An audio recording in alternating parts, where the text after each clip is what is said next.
what advice would you give to someone who doesn't know anything about Web3 and want to start with Web3 security? Like what kind of like steps, advice? I think you're on the right direction. I think it's still not late. I think you're pretty early to it. It's a great point in time to start learning Web3 security.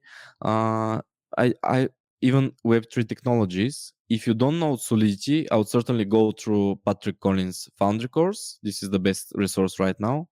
The best thing where you can learn Solidity, learn Foundry, which is a great framework, the most widely used right now, I think. And from there, you can move to the Secureum Bootcamp, which is a great resource, which is a free resource.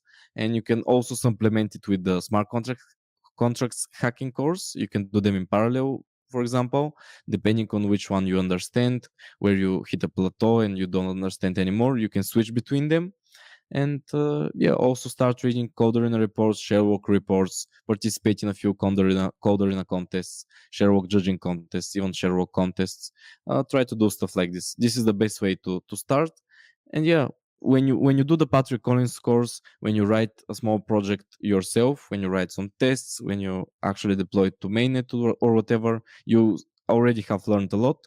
And then when you move to the security stuff, you start learning new stuff again, and you just start implementing and using them, practicing with them. You start making money, probably providing value. This is the way. This is what most people have done the past few months. Definitely. This is a very good roadmap. And I always say, don't just read, So Patrick Collins is very practical. My course is very practical.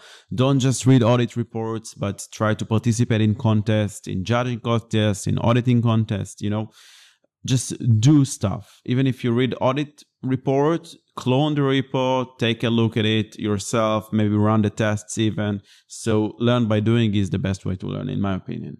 Yeah. 100% agree.